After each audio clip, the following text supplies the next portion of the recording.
Estamos en un nuevo episodio de Sin Pauta y tenemos el honor de que hoy nos acompañe Fernando Rosso. Gracias, Fernando, por venir. Esto es posible gracias a Somos Yeite, un canal de streaming colaborativo, patriótico también podríamos decir, porque la bandera de alguna manera es eso lo que nos estaría marcando. Y por otro lado, una de las cuestiones que nos traen en este programa tienen que ver con justamente la idea de ir formando un espacio para poder debatir, para poder conversar, para poder profundizar en temas que tienen que ver con la política, con la comunicación, con la época en la Argentina. Y en ese sentido, la pertinencia de nuestro invitado es total porque Fernando es una persona que continuamente analiza la situación política, que viene haciéndolo desde diferentes formatos y desde diferentes maneras, en diferentes medios. En La Izquierda Diario, por supuesto, que es donde él empezó una tarea bien interesante en su momento, entrevistando a figuras como Julio Blanc, como Carlos Pañi, como Horacio Verbitsky y como José Nathanson.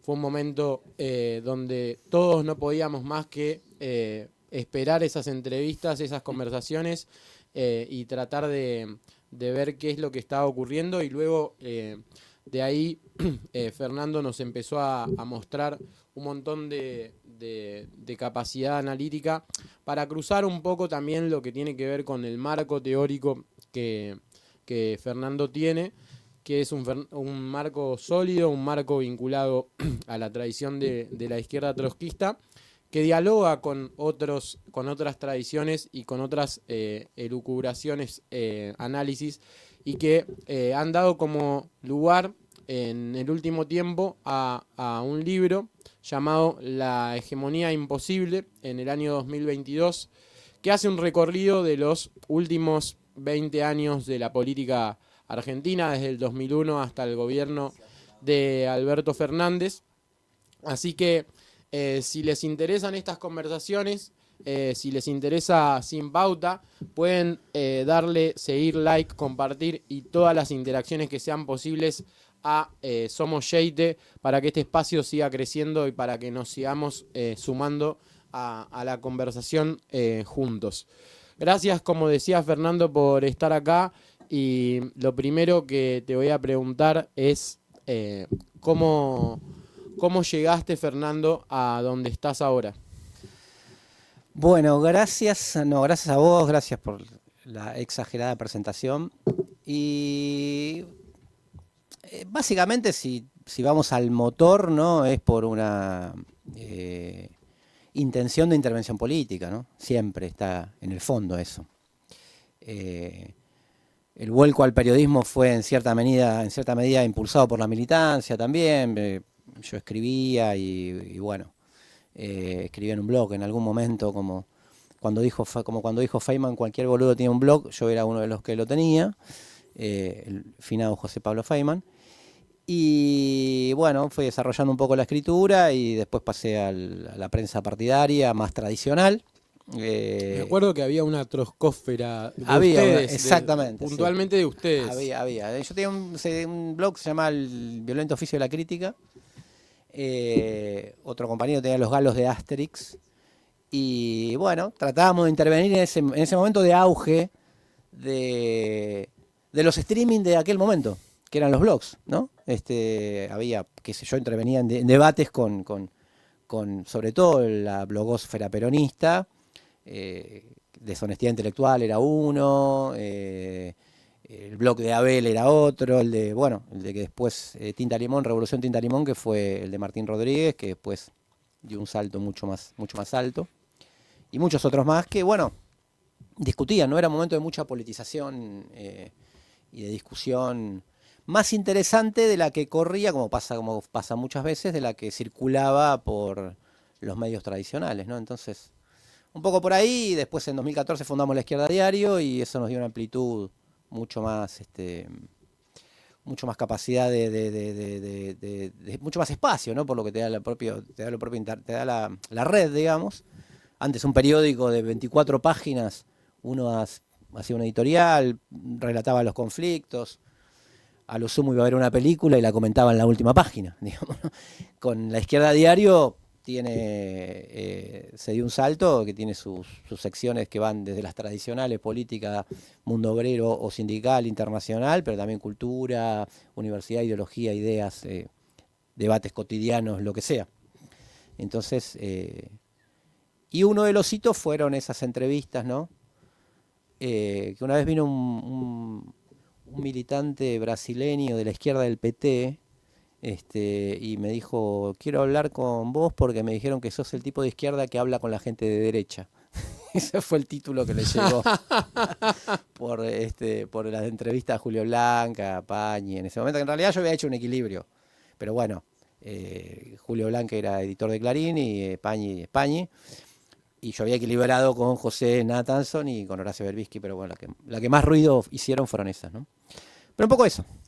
Mientras vamos conversando con Fernando, podemos mostrar la carátula o la tapa de lo que fue esa entrevista con Julio Blanc, que ya falleció y que fue un boom, porque básicamente lo que Julio Blanc confesaba o compartía como su propio criterio era que Clarín había hecho periodismo de guerra durante los años del final del kirchnerismo, y eso tuvo una repercusión tremenda, y también como habilitó, o sea, todo esto que ahora vemos como el formato conversacional explotando. Yo creo que uno de los grandes hitos en el último tiempo fue lo que hicieron en ese momento. ¿Y cómo fue que llegaste al PTS, Fernando? Uf, esto fue hace mucho tiempo, ¿eh?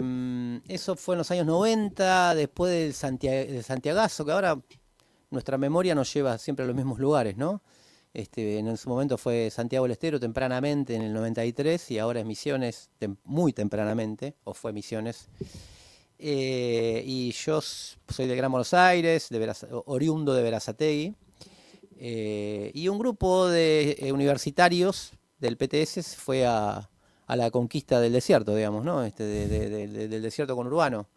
Y bueno, yo caí, tenía una ideología, como muchos jóvenes de ese momento, antisistema, muy influenciada por el rock under, venía a ver bandas a Cemento y a todo ese circuito, guevarista de alguna manera, idealista de alguna otra forma, y bueno, caí ahí junto con un grupo, y una vez vine a una fiesta, me acuerdo, en la Facultad de Psicología, la que está por la calle Independencia, y había una bandera enorme que decía, no queremos ser una estrella más de la bandera yanqui.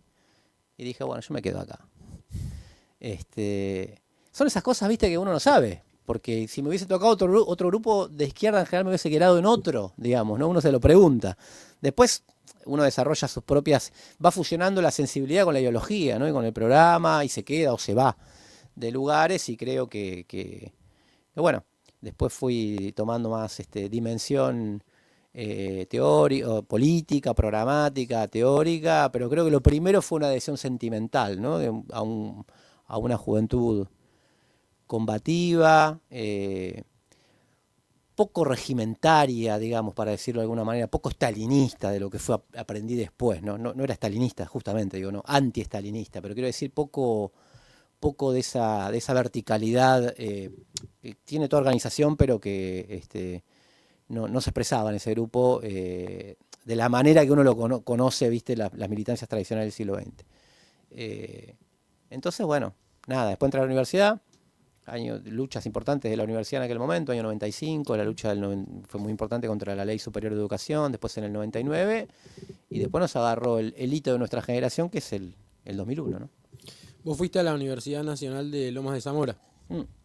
Yo primero fui a Sociales. Ah, de la UBA. De la UBA. No terminé de Sociales, ahí estudié Sociología, me crucé con grandes ahí, ¿no? Hice el CBC en Paseo Colón, que no está más, creo, la sede. Y después fui un par de años a Sociales, que ahí lo teníamos al Chipi Castillo, Horacio González, lo tuve como profesor, Rubén Drí, Emilio de Ípola, no sé, gente muy vista con el tiempo, muy, muy grosa, ¿no?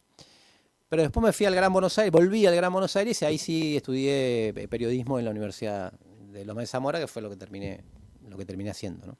Claro. Bueno, hablabas del 2001 y por supuesto que el 2001 fue un hecho que marcó a una generación entera. También, por supuesto, a mí, yo vivía en Villa Crespo y pasaba mucho por la Facultad de Sociales y cerca del Parque Centenario y la cantidad de carteles Claro. rojos era impactante. Era un tiempo muy difícil para el país, como lo es ahora.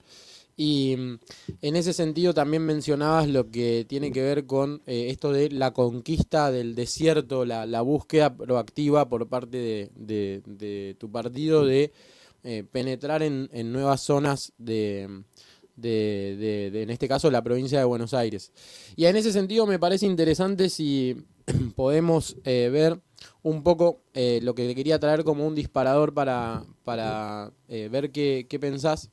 Hace poco me topé con un artículo de una revista que se llama Military Review, que Sí. es básicamente un texto donde el director de esa revista, que por supuesto tiene el pensamiento opuesto, plantea a Lenin como un gran teórico de la comunicación política. Ujú. Y esto me parece muy interesante porque en ese sentido es que en la conclusión que tiene en las siguientes páginas de este coronel que escribe sobre el pensamiento de Lenin en torno a la comunicación política, dice: si Lenin hoy viviera seguramente se aprovecharía de la internet, como también se podría haber aprovechado de la TV y de la radio si hubieran existido en la época que el quehacer surgió. Y esto me pareció muy interesante porque incluso, bueno, más adelante, él en este artículo como que trata de plantear cómo Lenin se figuraba la idea de crear a partir de la agenda pública una intersección entre lo que es la agenda que generaban los influenciadores, los principales digamos, referentes de opinión pública con lo que es la vida cotidiana de los trabajadores. Y a partir de eso, incidir en esa intersección con lo que él llamaba cuadros militantes, revolucionarios, dedicados a tiempo completo, con la idea justamente de ir a la conquista del desierto, digamos, de penetrar en ciertos sectores de la población. Y en ese sentido, me gustaría conocer tu opinión, porque la transformación que hicieron, vos la relatabas recién, en torno a lo que fue La Verdad Obreras, si no me falla la memoria, que fue el diario El periódico impreso, sí. el periódico impreso que sacaba el PTS, fue toda una revolución en el sentido del impacto que tuvo pasar a La Izquierda Diario, que tenía otro formato, pero también otro nombre, otra marca. ¿Cómo lo experimentaron ustedes en relación a lo que significa esta idea constitutiva de la corriente a la que ustedes pertenecen, que tiene que ver con el quehacer? Sí, está bueno, porque nosotros cuando sacamos la izquierda, cuando lanzamos la Izquierda Diario, dijimos, para ponerle un título, ¿no? Leninismo 2.0, te digo, porque es bueno que traigas a Lenin. Porque ¿qué hizo Lenin cuando quería intervenir en la política rusa? Fundó un periódico, básicamente. Primero era la Iskra, porque estaban todos exiliados y lo hacían desde afuera y lo introducían clandestinamente, como porque todo era clandestino, porque era un régimen autocrático, zarista. Y era el medio más avanzado de esa época, digamos, ¿no? Y tratar de, efectivamente, crear lo que hoy se diría una contrahegemonía, digamos, una contraopinión pública, y poner en la agenda lo que no se discutía en los medios tradicionales. Por eso tenía mucha corresponsalía de fábricas, muchísima corresponsalía de lo que pasaba en las fábricas. Pasa que, bueno, eran situaciones en las cuales los sindicatos eran ilegales. El nacimiento del movimiento obrero venía muy vinculado al nacimiento de la izquierda también, ¿no? Ya sea la izquierda revolucionaria o la izquierda socialdemócrata, que cualquiera de las dos que hoy miremos desde hoy era mucho más de izquierda de lo que conocemos hoy como izquierda socialdemócrata, ¿no? Pero entonces me parece que yo me acuerdo de cuando nosotros yo siempre fui medio reacio a todo fetichismo, y cuando nosotros sacamos el periódico, la Izquierda Diario, y yo ya dije, bueno, ya está, es esto lo que se viene, dejemos el periódico impreso, porque, bueno, algunos compañeros decían, esto sirve para algunas fábricas, qué sé yo, y algunos grupos de izquierda nos dijeron, no, están rompiendo con el leninismo, ¿no? Porque no están sacando más. Están sacando un diario que capaz que lo leen 50.000, 100.000 personas y nos sacan más el periódico que lo leían. Yo era parte de esos. Bueno, no pensaba en otros igual, pero no importa.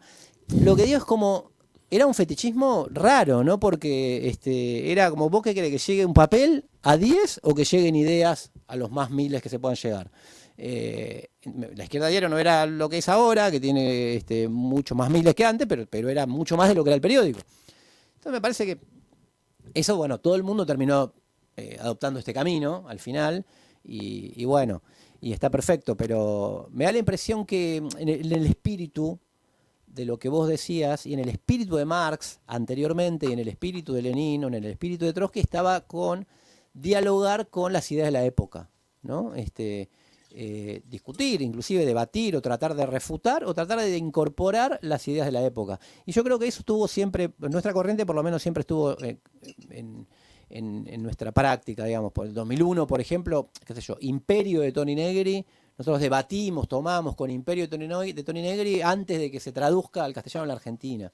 Entonces, eso me alimentó un poco a mí a pensar estas cuestiones. Alguna vez alguien se preguntó también, bueno, pero Lenin hubiese entrevistado a Pañi, ¿viste? Digo, yo veía cosas, ¿no? Y digo, y yo qué sé, ¿viste? Pero yo creo que si hay un núcleo racional en un sistema de ideas con el que uno no acuerda y puede dialogarlo, extraerlo, a mí me parece, bueno, fue mucho más fuerte que Julio Blanc diga, en Clarín hicimos periodismo de guerra, que yo diga, sí, como dice Martín Sivak, que en realidad la definición es de Martín Sivak, que estudió 2 libros y escribió 2 libros sobre Clarín. Clarín hace periodismo de guerra y qué sé yo. Entonces, hizo un poco más de ruido y qué sé yo. Y a todo el kirchnerismo que estuvo años discutiendo con Clarín, nunca le pudo sacar una definición, y vino un medio que recién nacía, ¿viste? De la Izquierda Diario, un tipo que se puso a discutir y el hombre le aceptó eso. Y yo ya lo había visto, lo de Blanc, en el documental La crisis causó 2 nuevas muertes, que él había hablado. Había tenido el mérito de ser uno de los que intentó explicar lo inexplicable, que era la etapa del 27 de junio del 2002, la crisis causó 2 nuevas muertes, cuando a Maximiliano Costecchi y a Adrián Santillán lo había fusilado la policía. Entonces yo dije, esta persona tiene ganas de explicar, qué sé yo, Y bueno, así salió. Pero creo que el espíritu en Lenin, si es para plantearlo así tan sintéticamente lo grande, es ese, ¿no? Llegar lo más lejos. No conformarse con el nicho, ¿no? Que es mucho lo que alimentó. Post 2001 se alimentó mucho, ¿no? Distintas expresiones mediáticas que surgen. Bueno, me quedo contento, le hablo a los propios. Yo creo que eso no es tampoco tan exitoso, porque la izquierda no es no es mayoritaria, ni mucho menos en la Argentina y en el mundo, ni hablar. Pero creo que es un lugar mucho más potente del cual hablar que conformarse con lo poco, ¿no? Claro.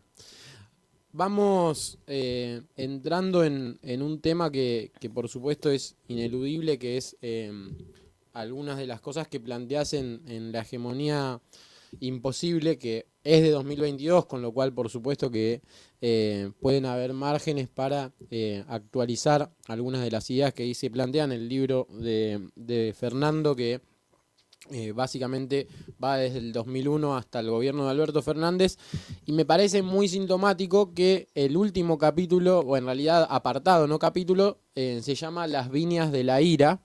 Y vos estabas hablando recién sobre, bueno, siempre que podamos discutir con un núcleo racional, entonces, ¿por qué no hacerlo?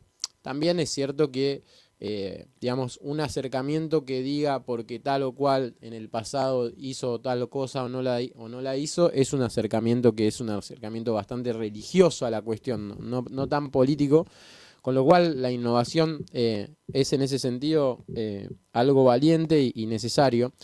Pero me interesa que vos nos puedas decir cómo ves este fenómeno que hoy estamos viendo, mencionado por muchas personas que se dedican a estudiar la opinión pública, de el gran factor que está teniendo la emocionalidad en política y cómo lo ven desde tu espacio de reflexión político y teórico. Sí, durante estos 6 meses, ya vamos casi 6 meses del gobierno de Milei, yo lo pensé y mucha gente me preguntó, bueno, pero ¿no se rompió un poco tu tesis de la hegemonía imposible? Porque la hegemonía imposible, la idea es que había en los grandes proyectos que buscaban ser hegemónicos en la Argentina, porque podríamos sintetizar en como un neoliberalismo bastante duro, que Macri, sobre todo el último Macri fue la expresión, y un estatismo cada vez más light, que se expresó en el último gobierno del Frente de Todos, pero que viene de, eso es lo que pasa en los últimos 12 años por lo menos. Tenía la capacidad para vetar el proyecto del otro, pero no la fuerza para imponer el propio. Es la idea que viene de Portantiero, Juan Carlos Portantiero, que escribió para el periodo 55-73, como el periodo clásico de empate hegemónico. Y ahora Milei está haciendo lo que quiere, le dicen, ¿viste? Entonces no es que se rompió, porque la gente votó un proyecto neoliberal radical y el tipo está imponiendo lo que quiere. Y ahora yo creo que a los 6 meses nos deberíamos preguntar, ¿está imponiendo lo que quiere? Ya tiene un montón de cambios de gabinete, la ley bases es como esperando a Godot, digamos, ¿no? Ni siquiera el dictamen tenía por estos días, no sé si lo va a tener o no. Se la desplumaron mucho. Eso quiere decir que no esté aplicando un ajuste, que está aplicando la licuadora, es evidente, lo estamos viviendo y sufriendo todos, pero me parece que está cayendo un poco en el país, que tiene esas contradicciones, ¿no? Bueno, ahora cambió el gabinete y lo puso al hombre más político que tenía, de casta de las castas, que es Guillermo Francos, que es el que trató de negociar con todas las castas. Entonces me parece que ahí hay una cuestión estructural que le está poniendo un límite. Por otro lado, vinculado a esto, hay el libro de Pablo Stefanoni, que es La rebeldía se volvió derecha, el libro es mucho más interesante que las lecturas que se hacen del título, porque primero que el título se lo plantea en forma de pregunta, digamos, ¿no? No es que dice la rebeldía se volvió de derecha, y adentro discute muchas cuestiones. De hecho, yo lo entrevisté en nuestro programa de radio, pero yo creo que la diferencia que hay con el 2001 es justamente la falta de acción colectiva, en el cual la sociedad verdaderamente estalló, y estalló para afuera, estallamos para afuera, y actuamos colectivamente. Y ahora, si hubo un éxito político, sobre todo el peronismo para mí, es en haber contenido esas expresiones de movilización que pueden hacer cambiar las cosas, ¿no? Primero porque, bueno, con Macri veamos, porque nos van a decir que somos destituyentes, entonces no, vamos despacio, entonces era el paro, poner la fecha. Después con Alberto Fernández, porque no, porque nuestro gobierno, pero tenemos muchas internas, así que entonces hace como 10 años que en la Argentina no hay acción colectiva. Está bien, la izquierda puede no tener la fuerza para tratar de superar eso, también es una cuestión que nos tenemos que evaluar.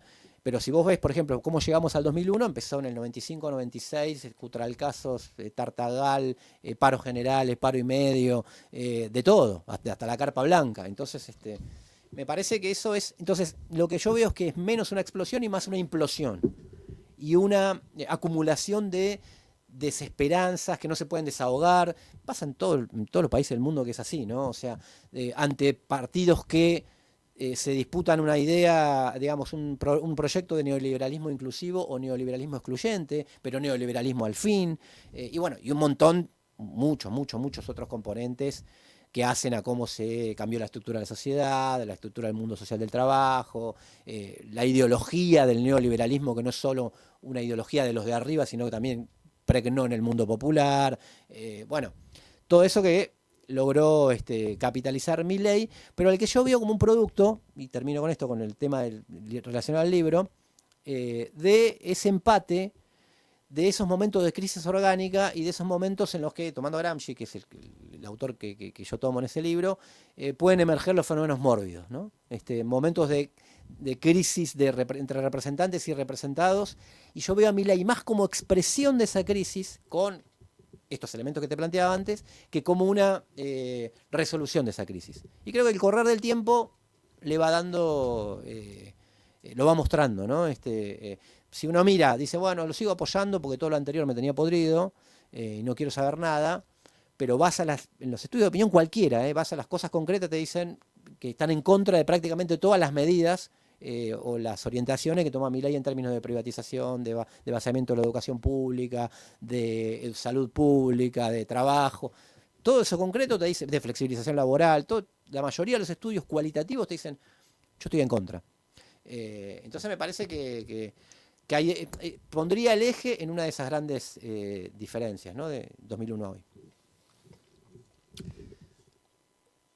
Me parece muy interesante el hecho de que, bueno, también vos en el libro, en Hegemonía Imposible, citás bastante a Juan Dalmazo, que es un colega, un compañero tuyo, que él tiene un texto ya más teórico Sí. sobre Trotsky Varios, y sí. Gramsci. Por lo menos el que yo revisé creo que es el de Palgrave Macmillan, no me Sí. acuerdo el nombre entero. Y me gustaría que vos, que creo que conocés mucho más, yo nunca leía a Gramsci de primera mano, me gustaría entender cuál es el rescate que de alguna manera vos ves, porque básicamente el libro remite a eso, remite obviamente a Portantiero con lo del empate hegemónico, pero también remite, como decías, al propio Antonio Gramsci, cuál es la pertinencia y la diferencia con la manera en que otros lo toman también a Gramsci, porque hay varias Sí. interpretaciones. Sí. Los usos, como diera Portantiero, está lleno de usos de Gramsci de todo tipo y color, hasta la derecha. A mí me sorprende cómo lo toma la derecha y cómo lo toman los que comentan que así lo toma la derecha sin ninguna crítica, ¿no? Porque batalla cultural, eso es Gramsci. Yo no sé, nunca leí batalla cultural en Gramsci.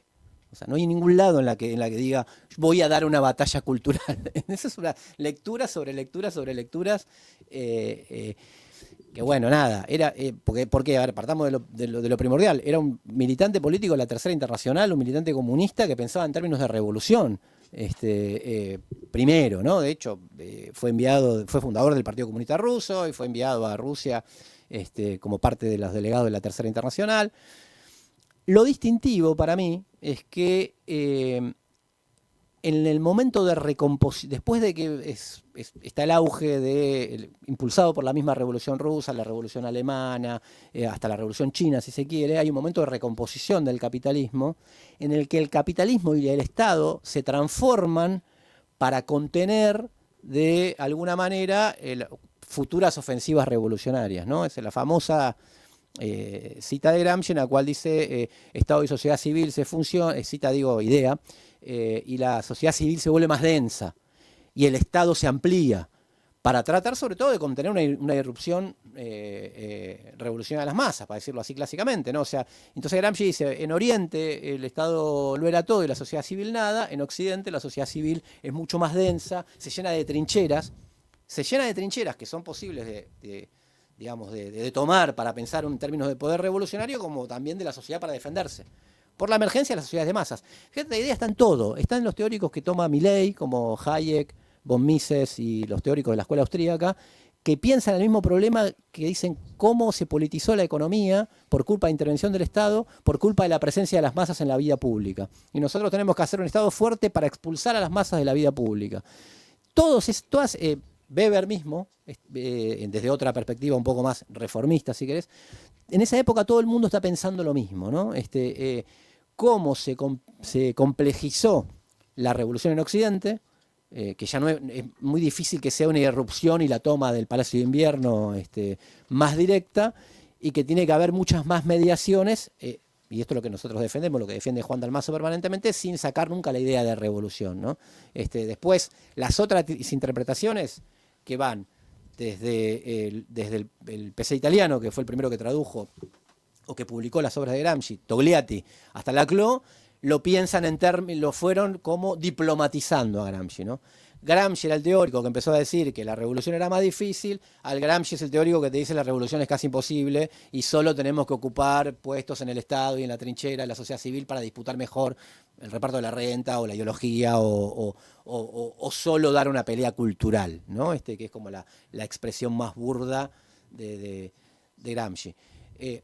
Nosotros lo tomamos no tanto para disputarlo en ese terreno de ideología, sino para enriquecer nuestro propio pensamiento, ¿no? O sea, porque, por ejemplo, la sociedad argentina es una sociedad que es una fusión entre Oriente y Occidente, tiene sindicatos muy fuertes, tiene un Estado muy fuerte, es distinta a otras sociedades latinoamericanas, está en proceso de latinoamericanización, es una pregunta, pero sin embargo mantiene sindicatos fuertes, movimientos sociales fuertes. Entonces me parece que nos servía para pensar esa complejización de la sociedad de masas, sobre todo. Bueno, en la Argentina tenemos el fenómeno peronista y lo tomamos básicamente para enriquecernos nosotros, ¿no? Muy interesante todo lo que estás contando, Fer. Y bueno, por supuesto que quienes quieran y deban seguir participando tienen que seguir al canal de Somos Yeite, compartirlo, likearlo, interactuar en todas las formas posibles. Y me voy a ir a un tema que creo que es interesante. En el libro vos planteás que, aunque sea una relativa hegemonía, el kirchnerismo y el menemismo lograron. Es decir que, si bien también citás a un autor canadiense, que ahora no lo puedo mencionar porque es un apellido doble, que este autor dice, bueno, estamos en un tiempo poshegemónico. O sea, como quizás probablemente más relacionado con la liquidez de los partidos, la liquidez de las opiniones políticas en la sociedad. Supongamos que el proyecto de Milei fracasa. Ahora, eso no necesariamente dé lugar a una hipótesis de ofensiva de parte de la izquierda revolucionaria. Y sí, sin embargo, supongamos que sí diera a una elección donde el Frente de Izquierda tuviera la mayoría de los votos. ¿Cuál sería la manera de abordar ese escenario? O sea, en una situación no revolucionaria que les permitiera a ustedes acceder a una mayoría electoral. Sí, el tema es que no lo descarto teóricamente, ¿no? Pero es muy difícil que en un momento de no revolucionario, de no acción ofensiva de las masas, la izquierda tenga mayoría. Es muy difícil para mí, ¿no? Eso lo lograron, qué sé yo, formaciones como Syriza, pero aliándose a sectores más reformistas, formaciones como Podemos, que ahí están, son las experiencias de los últimos años. Entonces yo lo veo como hay una relación casi orgánica entre movilización extraparlamentaria y expresión parlamentaria, ¿no? Entonces me parece que es muy difícil, pero el abordaje es plantear un programa, si se quiere, y creo que es lo que debemos hacer con todas las herramientas posibles comunicacionales y políticas, en espejo a lo que al planteamiento de Milei, ¿no?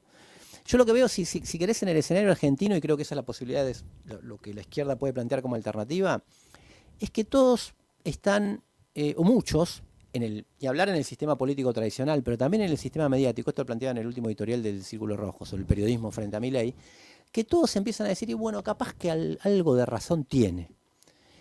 Y es como que, bueno, tenemos que renovar el peronismo, pero tenemos que renovar el peronismo, piensan en algunos sectores del peronismo, haciéndolo, dialogando con algún universo de ideas de Milei, porque alguna razón tiene.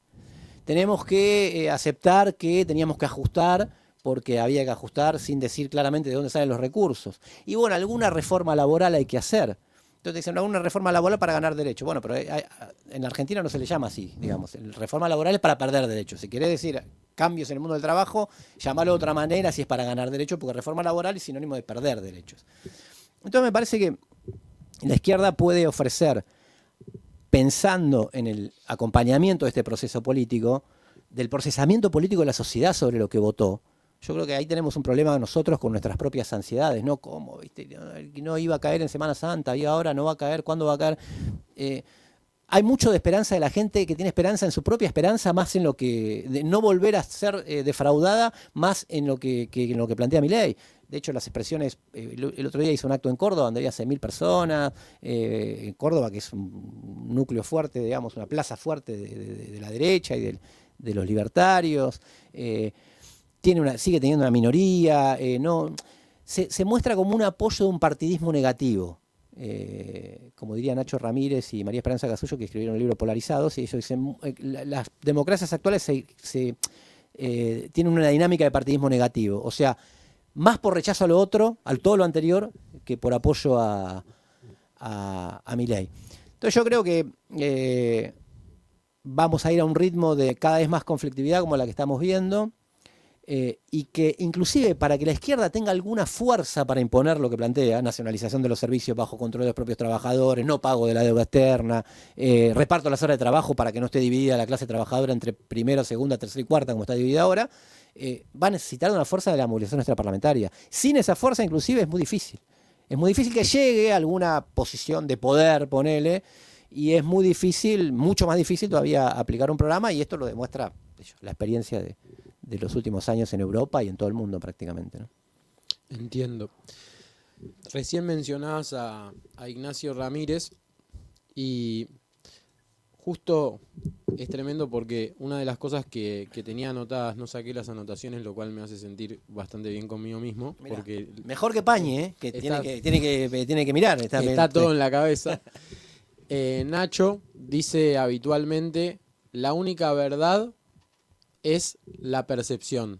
Es como su frase de cabecera. ¿Cómo se lleva el trotskismo con esta idea? No, yo creo que no. Yo creo que la única verdad puede ser la percepción en un momento, ¿no? Para decirte algo, esa mayoría que no es mayoría tampoco, ¿no? Ese porcentaje de personas que hoy dicen que oscila entre el 45 y el 50 y pico por ciento que apoya a Milei, sigue apoyando a Milei, yo creo que tiene la percepción de que capaz que la pega, ¿no? Pero esa no es la única verdad.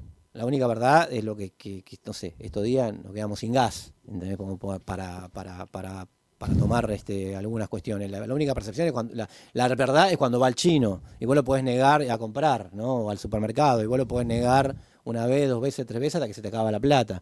Entonces me parece que ya empieza a ver entre las percepciones que había sobre Milei, y ya se empiezan a notar en algunos estudios los desencantados, ¿no? Que al principio no se veían. Sí, yo lo apoyé, pero ya no, ahora no tanto. Y se empieza a ver también en el mismo gobierno. ¿Cuál es la mayor demostración que ve que están cambiando las percepciones? Que va pateando las cosas para adelante. Porque si no, ¿por qué no deja que aumenten las prepagas hacia donde el mercado diga que tienen que aumentar? ¿Por qué no aumentan los servicios públicos y nos dan un latigazo a todos nosotros, nos sacan todos los subsidios de una, si es lo que vale en el mercado? Si ya lo dijo Hayek, ya lo dijo von Mises y todos los demás también. Entonces, ¿por qué no lo hacen? Porque dicen, estamos encontrando un límite. Más que todos los estudios de opinión, ellos están viendo que tienen un límite, y en eso lo demuestran en su práctica. Y están prometiendo recuperaciones y que el salario le está ganando a la inflación. Están yendo a una especie de gradualismo a lo Milei, que me parece que muestra que bueno, que entre están viendo el fin de esa percepción y el comienzo de una realidad que, bueno, hay que ver cómo se procesa, ¿no? También el sistema político está muy en crisis, también la oposición peronista está muy dividida, y como el poder es relacional, también se alimenta un poco de eso, la persistencia de Milei, ¿no? O la fuerza, si se quiere, que mantiene. Pero me parece que estamos en un momento de cambio, ¿no? Hay un ex socio de Milei que creo que se llama Giacomini, que dice esto mismo, como que está aplicando mucho más, está pisando el shock, y que en realidad dentro de un tiempo se va a empezar a notar que la baja de la inflación de la cual él habla no es cierta. Más allá del caso de Milei, me interesa la frase de Nacho Ramírez en relación a que, en definitiva, no siempre las palabras que usamos en la política, yo lo puedo saber desde mi perspectiva, por supuesto, que fue otra diferente en relación a mi militancia. Recuerdo cuando yo militaba y era trotskista, que tenía como una serie de palabras clave. ¿No son más? No, ya no. No me avisaste, si no, no una serie de palabras clave que de alguna manera servían para entender la realidad, y que por supuesto son válidas como también las hay en otras. Ahora, hay un traslado a la hora de ejecutar una campaña política, una acción de agitación, una búsqueda de llevar a la acción, donde en definitiva las personas suelen entender otro tipo de cosas. Lo pongo por ejemplo con un ejemplo como el de hace un año Iván Jarrelovsky decía, cuando le preguntan a la generación Z qué significa justicia social en los focus groups, la gente entiende que justicia social significa ir a buscar al que te robó el celular y fajarlo. Justicia por mano propia. Justicia por mano propia. Entonces, a ese tipo de cuestión de... en ese sentido me refiero a la cuestión de la percepción, digamos. Sí. Es decir, a esta diferencia de públicos, de alguna manera, un público más masivo, un público que podría ser como el público blando, el público objetivo, en este caso del frente de izquierda, y las palabras que los separan, los universos o marcos conceptuales que los separan. Sí. ¿Cómo lo pensás esto, más allá de Milei, digo? Sí, mira, ya que vos trajiste a Lenin, lo traigo de nuevo. Había una frase una definición que planteaba Lenin cuando la situación se volvía aguda y cuando se volvía revolucionaria en un sentido, que era: la realidad explica nuestro dogma. No, tranquilos que ahora la realidad va a explicar nuestro dogma. Cuanto más reaccionaria la situación, mayor es la distancia entre nuestro dogma, le pongo en comillas dogma porque no es un dogma, ¿no? Él decía como nuestro programa, nuestra doctrina. Es más difícil. Por eso los rodeos, ¿no? Los rodeos desde el punto de vista del lenguaje, desde el punto de vista de los medios. No sé, yo hago un programa radial en una radio comercial, en un programa que empezamos... Yo lo decía el otro día en una charla, empezamos diciéndole, sí, queremos hacer un programa un poquito como de Berco, como el de Berkovich, en Radio con Voz, un poquito más de izquierda, ¿verdad? Y después lo fuimos metiendo. Bueno, es un rodeo para tratar de llegar a un público que hoy lo tenemos, en cierta medida, un público, no todo el público. Entonces me parece que sí, yo una vez cuando empecé a escribir para un diario, para una revista también, que no era La Izquierda Diario, ¿no? El editor me dijo, mira, a mí me gusta que haya, era la época del kirchnerismo, a mí me gusta que haya críticas por izquierda al gobierno, pero no me gusta que en la misma nota empiece con la guerra de Kosovo y termine con el Congreso Delegado de Base del Movimiento Obrero Argentino, ¿no? Que era como muchas de esas editoriales, viste, que tienen la solución a todo, que tenía que ver muchas veces con los espacios, ¿no? Con lo que te decía antes de los periódicos impresos. Entonces yo creo que tiene que haber cierta flexibilidad importante entre el planteo que uno hace y la percepción de las personas, ¿no? Sabiendo también que muchas veces también es al revés. Por ejemplo, en el voto a Milei y en el voto a Milei de aquellos que lo votaron contra la casta, hay también un sentimiento igualitarista ahí, que puede más tener que ver con nuestro universo de ideas que con el universo de ideas de Milei. Saber interpelarlo, ¿por qué? Porque el tipo que lo vota dice, yo lo quiero votar a contra la casta, como otros en el mundo lo votaron contra otra cosa, contra el establishment, a Trump en los Estados Unidos, porque quiero votarlo contra un privilegiado que me está jodiendo a mí y que me está afectando mi vida. Entonces, si nosotros como luchadores contra todo tipo de privilegios, podríamos dialogar mucho mejor porque en última instancia Milei lo que quiere es jerarquizar mucho más esos privilegios, ¿no? Entonces me parece que sí, que es interesante pensar esa cuestión y aparte en un momento de sobreinformación, no sobrecomunicación, sobre una opinión pública muy fragmentada. Hablando de la hegemonía, el otro día hablaba con Javier Balsa, que sacó un libro, ¿Por qué ganó Milei?, en el cual dice que es muy difícil pensar el problema de la hegemonía hoy, que es un problema abierto, porque la opinión pública está demasiado fragmentada. Y la idea de hegemonía uno presuponía que había una opinión pública que o iba para un lado o iba para el otro, y le hablaba más o menos a un público que era más o menos estructurado. Que ahora hay una posmodernidad tan radicalizada que es muy difícil pensarlo en estos términos. Bueno, me quedé pensando, aunque cuando hay quilombo, para decirlo académicamente, la marcha de 1 millón de la universidad pública, se impuso ese tema. Y Santiago Caputo puede salir a mandar a todos los trolls a decir no sé qué, y el tema ese día fue ese. El 24 de marzo sacaron el video con el impresentable del Tata Joffre diciendo cualquier barbaridad sobre los desaparecidos y desaparecidas. Marcha del 24 fue enorme, y el video del Tata Joffre no se acuerda nadie, salvo nosotros. Entonces me parece que cuando la realidad se acerca a la doctrina, te facilita un poco más las cosas, y en este momento, más bien que estamos en un polo y en el otro, ¿no? Pero relativo, porque también hay polarización. Vos fíjate que en el mundo hay movilizaciones antiguerra, en Estados Unidos hay miles de presos contra la guerra en Gaza, ¿no? En Palestina. Entonces me parece que Claro, lo que pasa es que no entra dentro de la cuadratura de que todo es de derecha. Entonces, me parece que se tiende hacia cierta polarización asimétrica, si se quiere, con mucho más peso de las derechas, pero que del otro lado empieza a haber cosas, sindicalización en el propio Estados Unidos, proceso de sindicalización, gente que quiere volver a los sindicatos o fundar sindicatos. Entonces me parece que va un poco más por ahí. La verdad que podríamos estar mucho más tiempo conversando con Fernando. Me quedan un montón de cosas. Te voy a tener que mandar porque ahora ya no queda, pero quiero que lo veas. Hace poco Milei estuvo en la Ayn Rand, en el Ayn Rand Center, y estuvo hablando sobre cómo él mismo se explica su propia victoria. Creo que tiene un poco que ver con esto que decías de la fragmentación y de su lectura alrededor de eso.